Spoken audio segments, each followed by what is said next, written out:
ಮಾಡುವವರು ವರ್ಷಕ್ಕೆ ಬರೀ ಕೇಂದ್ರದಷ್ಟ 15 ಲಕ್ಷ ಕೋಟಿ ರೂಪಾಯಿಗಳ ಖರ್ಚಾಗ್ತಾವೆ ಅದಕ್ಕೆ ಅನ್ನುವಂಥ ಮಾತನ್ನು ಈಗ ನಾವು ಚರ್ಚೆ ನೋಡಿದ್ದೀವಿ. ಅದು ಇನ್ನು ಅದಕ್ಕೆ ಹೆಚ್ಚಾಗ್ತಿದ್ರೆ ಕಡಿಮೆ ಆಗೋದಿಲ್ಲ.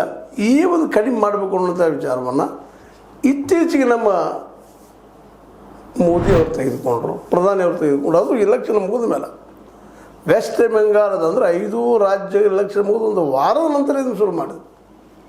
ಇಲ್ಲ ನೀವು ಬಂಗಾರ ಖರೀದಿ ಮಾಡಬೇಡ್ರಿ, ಪೆಟ್ರೋಲ್ ಕಡಿಮೆ ಬಳಸ್ರಿ, ಡೀಸೆಲ್ ಕಡಿಮೆ ಬಳಸ್ರಿ, ಇದು ಆದರ್ಶದ ಮಾತು ಮಾತಾಡ್ದ. ಈ ಕೊನೆಗೆ ಅವ್ರು 21 ಗಾಡಿಗಳು ಉಪಯೋಗ ಮಾಡ್ತಾಯಿದ್ರು, 2 ಗಾಡಿಗೆ ಬಂದಿದ್ದಾರೆ.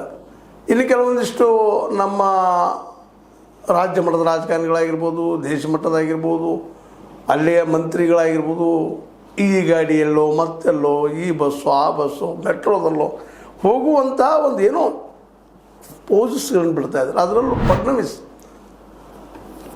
ಈ 2 ವೀಲರ್ ಅದರಲ್ಲೂ ರಾಯಲ್ನವರು ಯಾವುದು HD ಮೇಲೆ ಹೋಗ್ತಾ ಅವ್ರ ಸುತ್ತಮುತ್ತ ಎಲ್ಲ ಪಾಪ ಅವರ ಸಿಬ್ಬಂದಿ ಓಡ್ತಾ ಹೋಗುವಂಥ ದೃಶ್ಯಗಳು ನಾವು ನೋಡ್ತಾ ಇದ್ದೀವಿ. ಇವತ್ತು ದೊಡ್ಡ ಹೈಲೈಟ್ ಆಗ್ತಾಯಿದೆ. ಇಡೀ ನಮ್ಮ ದೇಶದ ಎಲ್ಲ ರಾಜಕಾರಣಿಗಳು ಆದರ್ಶವಾದಿಗಳು ಅಲ್ಲರಿ. ಇದನ್ನು ಮೊದಲು ಮಾರ್ಚದಲ್ಲೇ ಮಾಡಬೇಕಾಗಿತ್ತಲ್ಲ, ಉಳಿತಾಯ ಆಗ್ತಿತ್ತು, ನಮ್ಮಲ್ಲ ಕಂಟ್ರೋಲಿಗೆ ಬರ್ತಿತ್ತು. ಇವತ್ತು ಯಾಕೆ ಮಾಡ್ತಾಯಿದ್ರಿ ಎಲ್ಲ ಕುತ್ತಿಗೆ ಬಂದ ಮೇಲೆ? ಅದು ಇಲೆಕ್ಷನ್ ಮುಗಿದ ಮೇಲೆ. ಅಂದರೆ ಇಲೆಕ್ಷನ್ದಲ್ಲಿ ಸೋಲ್ತೀವಿ ಅನ್ನೋ ಕಾರಣಕ್ಕೆ ಮಾಡಿಲ್ವಾ ಅಂಥೇಳಿ ಇವತ್ತು ಪ್ರಶ್ನೆ ಮಾಡೋದಾಗಿ ಅದು ಈ ಒಂದು ಸರ್ಕಾರವನ್ನು. ಯಾಕೆಂದರೆ ಒಂದು ವರ್ಷಕ್ಕೆ 15 ಲಕ್ಷ ಕೋಟಿ ರೂಪಾಯಿ ಖರ್ಚು ಮಾಡೋದು ಸಾಣದಲ್ಲ.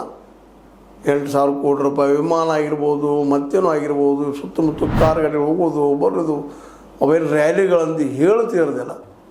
ಎಲ್ಲ ಪಕ್ಷಗಳು ಅದರಲ್ಲೂ BJPಗದಂತೂ ಏನು ಹೇಳುವಾಗಿಲ್ಲ. ನಮ್ಮ ಪ್ರಧಾನಿಯವರ ರೋಡ್ ಶೋಗಳಂತೂ ಯಾವ ಪ್ರಮಾಣದಲ್ಲಿದ್ದಪ್ಪ ಅನ್ನೋದನ್ನು ಹೇಳುವಾಗಿಲ್ಲ. ಇದು ಅನೇಕ ಸಲ ಚರ್ಚೆ ಮಾಡಿದ್ವಿ ನಾವು. ಈ ವಿಶೇಷವಾದಂಥ ಈ